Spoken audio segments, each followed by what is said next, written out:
आप देख रहे हैं इंडिया टाउन न्यूज, भारत की बात। नमस्कार, स्वागत है आपका हमारे खास बुलेटिन खबरें राजनांदगांव में और मैं हूं आपके साथ आस्था सिंह। चलिए बुलेटिन की शुरुआत करते हैं, लेकिन उससे पहले एक नजर डालते हैं आज की हेडलाइंस पर। नगर में तेंदुए की आहट, 4 दिनों से दहशत, वन विभाग की ओर से कोई अलर्ट नहीं। 3 दिवसीय पावर लिफ्टिंग बॉडी बिल्डिंग आयोजित, गांधी सभागृह में खिलाड़ियों का शक्ति प्रदर्शन, माहौल ने बढ़ाया खिलाड़ियों का उत्साह। मोहारा बोर्ड में शिक्षा की नई मिसाल, बच्चों को मिला कंप्यूटर ज्ञान, विद्यार्थी बने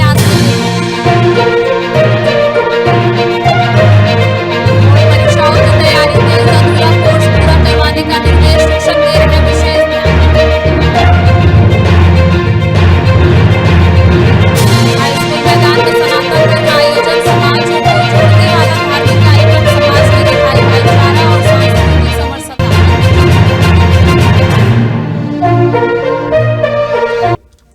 चलिए रुक करते हैं खबरों की ओर। खैरागढ़ वन मंडल के कोपेनवा गांव में मुढ़ीपारा क्षेत्र में एक तेंदुआ संदिग्ध परिस्थितियों में मृत पाया गया। जंगल से कुछ ही दूर में राजस्व भूमि में तेंदुए का शव मिलने से आसपास के गांवों में सनसनी फैल गई है। घटना ने वन्य जीव सुरक्षा व्यवस्था पर सवाल खड़े कर दिए हैं और अवैध शिकार की आशंका गहराई गई है। जानकारी के अनुसार ग्रामीणों ने सुबह तेंदुए का शव देखा, जिसके बाद तत्काल वन विभाग को सूचना दी गई। सूचना मिलते ही वन विभाग की टीम मौके पर पहुंची और घटनास्थल का निरीक्षण किया। प्रारंभिक जांच में ऐसे संकेत मिल रहे हैं जिनसे मामला और अधिक संदिग्ध प्रतीत हो रहा है। जांच के दौरान तेंदुए के चारों पैरों के नाखून गायब पाए गए हैं, जबकि उसका जबड़ा भी घटनास्थल से नहीं मिला। आसपास खून के धब्बे मिलने से यह आशंका जताई जा रही है कि तेंदुए की मौत कहीं और हुई है और शव को यहां कर फेंका गया है। वन विभाग ने घटनास्थल को सुरक्षा बलों की मौजूदगी में सील कर दिया है और कुछ संदिग्ध लोगों को हिरासत में लेकर पूछताछ की जा रही है। मामले की गंभीरता को देखते हुए जांच में डॉग स्क्वाड की भी मदद ली जा रही है। वन्य जीव संरक्षण अधिनियम के तहत तेंदुए का पोस्टमार्टम कराया गया है। विभाग का कहना है कि पोस्टमार्टम रिपोर्ट आने के बाद ही मौत के वास्तविक कारणों का खुलासा हो सकेगा। लगभग शाम के 3 बजे सूचना प्राप्त हुई थी लोकल लोगों से। तत्काल यहाँ पे हमारा जो बीट गार्ड है वो आ गए थे। उसके बाद सभी अधिकारी, एसडीओ, रेंजर भी, इवन डीएफओ, तो मैं खुद मौके पे था मैडम के साथ, CCF madam territorial, CCF wild life, तो कविशा मैडम, हम सब लोग यहाँ पे मौके पे रात थे। हमने लगभग एटीआर की टीम 8:30 बजे हमारी यहाँ पे पहुंची है, डॉग स्क्वाड की टीम, जो कि पूरे स्मेल वगैरह लेके एरिया का छानबीन किया है। ये अभी भी हमारी मल्टीपल टीम्स आसपास जो भी हमको लीड है उस पर हम लोग काम कर रहे हैं। और उसके बाद तत्पश्चात मॉर्निंग में अभी 5 लोगों की टीम के साथ, वेटनरी टीम के साथ यहाँ पे पोस्टमार्टम हुआ है, जिसमें जिले के वेटनरी ऑफिसर्स और रायपुर से भी हमारे स्पेशलिस्ट जो जंगल सफारी के हैं उनको हमने बुला लिया था। उनकी समक्ष सारा कार्रवाई हुई है।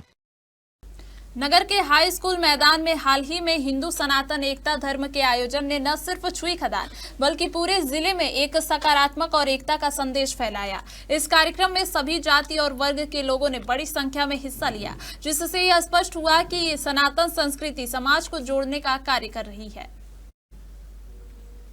आयोजन का नेतृत्व छुई खदान के हिंदू समाज के सदस्यों द्वारा किया गया। कार्यक्रम में बाहर से आए प्रख्यात वक्ताओं ने सनातन धर्म, सामाजिक समरसता, सांस्कृतिक और राष्ट्रीय निर्माण पर अपने विचार साझा किए। प्रवचनों के माध्यम से लोगों को आपसी भाईचारे, एकता और संस्कारों के महत्व से अवगत कराया गया। आयोजकों ने बताया कि इस प्रकार के आयोजन समाज में एकता, सद्भाव और सांस्कृतिक जागरूकता को मजबूत करते हैं। कार्यक्रम का समापन शांति, सौहार्द और राष्ट्र हित के संकल्प के साथ हुआ। चूरिया नगर और आसपास के इलाकों में एक बार फिर तेंदुए की आहट से दहशत का माहौल बना हुआ है। बीते 4 दिनों से लगातार तेंदुए की मौजूदगी की चर्चा हो रही है, लेकिन हैरानी की बात यह है कि वन विभाग की ओर से अब तक कोई आधिकारिक चेतावनी या सावधानी संबंधी सूचना जारी नहीं की गई है। दरअसल छूरिया नगर के आसपास जंगलों में तेंदुए की हलचल लगातार देखी जा रही है। बीते दिन लाममेटा के पास जंगल क्षेत्र में तेंदुए को देखे जाने की पुष्टि स्थानीय लोगों द्वारा की गई है। बताया जा रहा है कि तेंदुआ जंगल के आसपास लगातार विचरण कर रहा है। लाममेटा मार्ग चारों ओर से जंगल से घिरा हुआ है, जहां आसपास के गांवों के छात्र छात्राएं पढ़ाई के लिए रोजाना आवाजाही करते हैं। इसके अलावा सुबह सुबह बड़ी संख्या में लोग वॉकिंग और अन्य गतिविधियों के लिए घर से बाहर निकलते हैं, जिससे किसी भी अप्रिय घटना की आशंका बनी हुई है। बावजूद इसके वन विभाग की ओर से न तो मुनादी कराई गई है और न ही लोगों को सतर्क रहने की कोई सूचना दी गई है। छूरिया से लगभग 17 किलोमीटर दूर छूरिया डोंगरी में राष्ट्रीय स्वयंसेवक संघ आरएसएस द्वारा विराट हिंदू सम्मेलन का आयोजन किया गया। यह सम्मेलन संघ की दृष्टि से 12 मंडलों में से एक कल्लू बंजारी मंडल के 14 ग्रामों के समग्र हिंदू समाज के लोगों की भागीदारी के साथ संपन्न हुआ। सम्मेलन में वैदिक रीति रिवाज से यज्ञ, सांस्कृतिक कार्यक्रम और प्रवचन का आयोजन किया गया। इस अवसर पर प्रमुख रूप से एमडी ठाकुर, जनपद अध्यक्ष संजय सिन्हा, जगजीत सिंह भाटिया, अभय वाजपेयी और रमेश पडौती ने विचार व्यक्त किए। सम्मेलन का समापन भारत माता की महाआरती के साथ हुआ। इसके बाद महाप्रसादी और भंडारे का आयोजन भी किया गया। जिला पंचायत खैरागढ़ छुई खदान गंडई के मुख्य कार्यपालन अधिकारी प्रेम कुमार पटेल ने अधिकारियों और कर्मचारियों की समीक्षा बैठक में इस सप्ताह के लिए प्राथमिकता वाले कार्यों को समयबद्ध तरीके से पूर्ण करने के निर्देश दिए। मुख्य कार्यपालन अधिकारी ने यह भी निर्देश दिया कि प्रधानमंत्री आवास योजना के तहत पात्र लाभार्थियों को आवास स्वीकृति समर्थ पोर्टल में डाटा एंट्री, सभासार ऐप में प्रविष्टि, बंद खातों की जानकारी संकलन और कलकसा से संबंधित प्रतिवेदन समय पर तैयार किए जाए। अधिकारी ने सभी विभागों से कहा कि शासकीय योजनाओं का प्रभावी क्रियान्वयन और कार्यों का समय पर निष्पादन सुनिश्चित किया जाए। उन्होंने बताया कि जिन कार्यों को शीघ्र पूरा करने का निर्देश दिया गया है, उनमें सम्मेलन की राशि का हस्तांतरण, पंचों का प्रशिक्षण प्रारंभ करना और SNA पोर्टल के लिए आवश्यक जानकारी भेजना शामिल है। इसके अलावा उन्होंने शिक्षाकर्मी संविलियन पत्र जारी करना, जनपद पंचायत स्तर पर डेली लेबर की संख्या 10,000 तक करना, युक्त धारा पोर्टल में कार्य योजना प्रविष्टि करना और पंचायत सचिवों के वेतन का शीघ्र भुगतान सुनिश्चित करना भी आवश्यक बताया गया। वक्त हो चुका है एक छोटे से ब्रेक का। बने रहिए इंडिया टाउन न्यूज के साथ। कभी कभी चेहरे का छुपा दर्द दुनिया नहीं देख पाती है। दाग, मुहासे, झाइयां सब आपके आत्मविश्वास को कम कर देता है, पर अब नहीं, क्योंकि Rukhsana glow and fair face pack जो दे आपकी स्किन को वो प्यार जो सिर्फ प्रकृति दे सकती है। हर लेयर को साफ करे, हर दाग को करे हल्का और आपकी मुस्कान फिर से लौटाए। Because you deserve to glow naturally. Rukhsana herbal beauty product Amazon, Meesho और फ्लिपकार्ट में भी उपलब्ध। कभी अमीन मोटर्स उड़ान ई रिक्शा छत्तीसगढ़ का नंबर 1 ई रिक्शा शोरूम, जहां आपको सभी प्रकार के ई रिक्शा के वैरायटीज उपलब्ध मिलेंगे।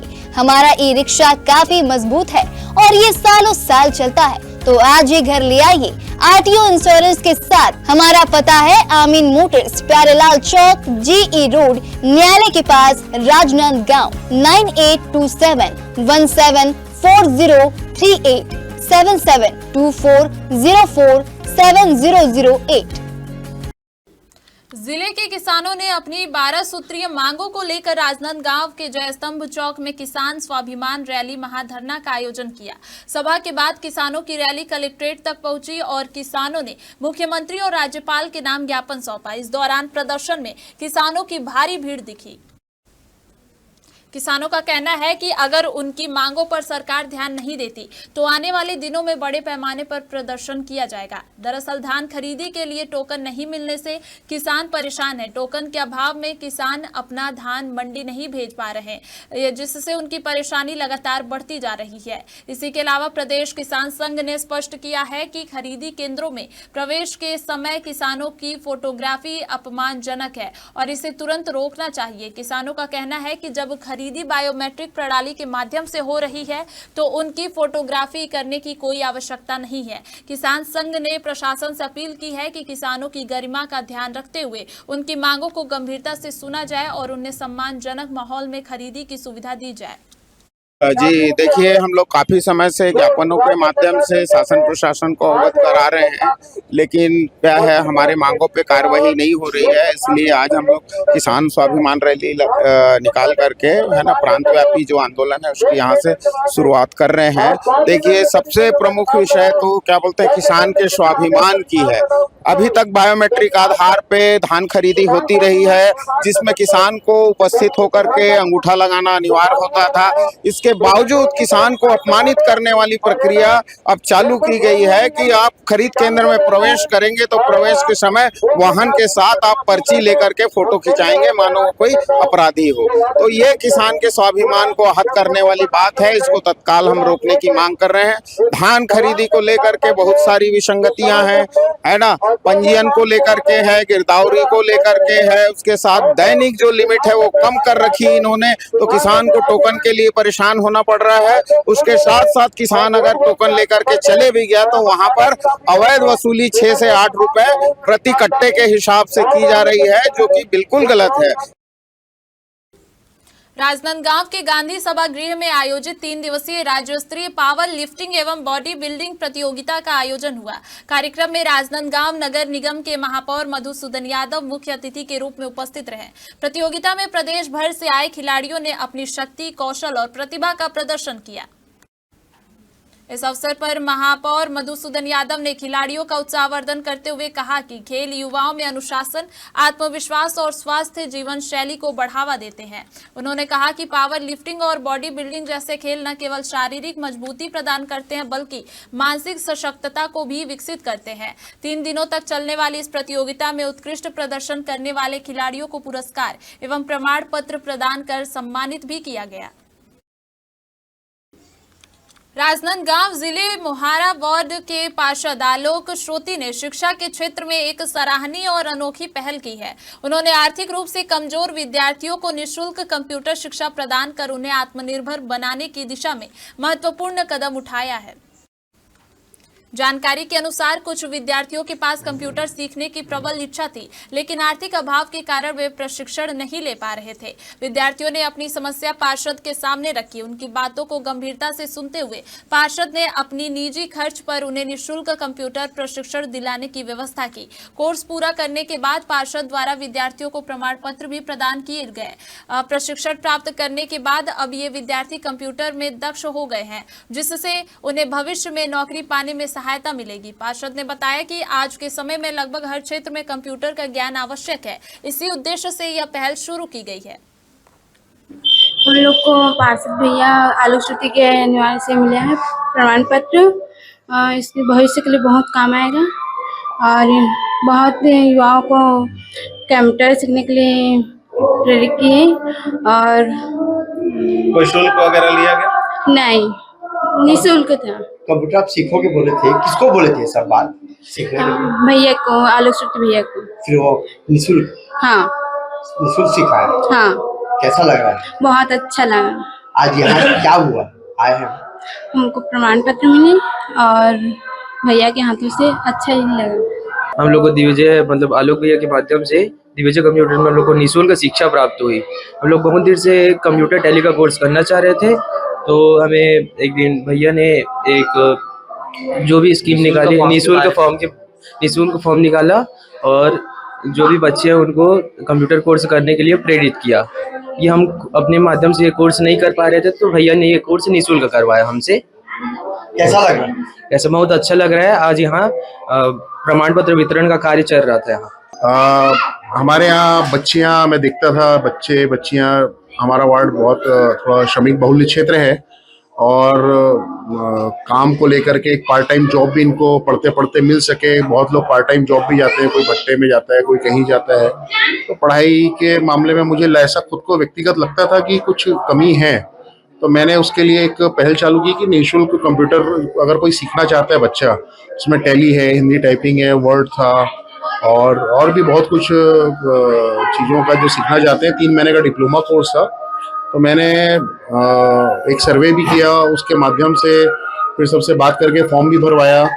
तो ऐसे करके 3 महीने का कोर्स 12 बच्चों के लिए मैंने तय किया कि 12 बच्चे पहले जाएंगे। उसमें 8 लड़कियां और 4 लड़के थे। तो पहला बैच तो कंप्लीट हो गया, जिनको प्रमाण पत्र मिल गया, और इसके बाद अभी 12 बच्चों का बैच और जा रहा है, और मेरा लक्ष्य फरवरी माह में आयोजित होने वाली 10वीं और 12वीं बोर्ड परीक्षाओं को लेकर जिले के स्कूलों में तैयारियां जोरों शोरों से चल रही हैं। इस बार राज्य सरकार के आदेशानुसार परीक्षा समय से पहले आयोजित की जा रही है, जिसके चलते सभी स्कूलों में अधूरे कोर्स को पूरा करवाने पर विशेष ध्यान दिया जा रहा है। स्कूल प्रशासन और शिक्षकों का कहना है कि कोर्स को समय पर पूरा करना छात्रों के लिए अत्यंत महत्वपूर्ण है, ताकि वे परीक्षा में अच्छे अंक ला सके। शिक्षक छात्रों को नियमित रूप से पढ़ाई में सहायता कर रहे हैं और समयबद्ध रूप से सभी विषयों का पाठ्यक्रम पूरा कर रहे हैं।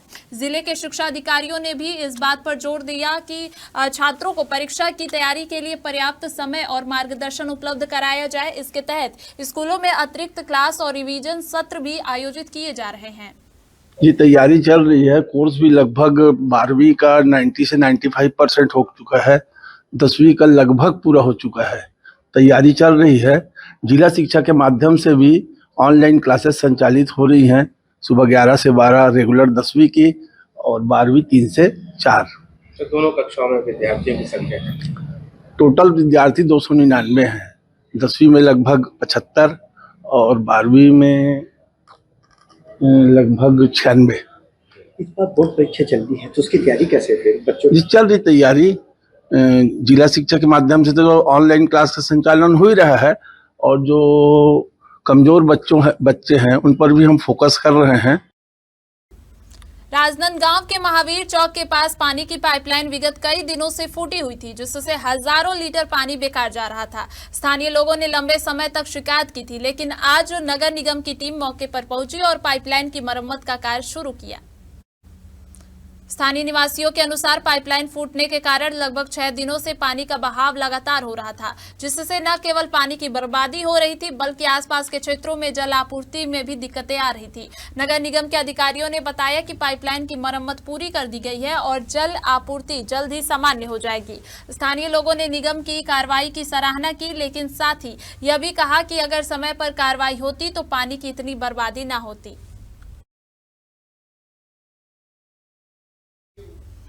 हमारे खास बुलेटिन खबरें राजनांदगांव में फिलहाल इतना ही। देखते रहिए इंडिया टाउन न्यूज, भारत की बात। नमस्कार। आप देख रहे हैं इंडिया टाउन न्यूज, भारत की बात।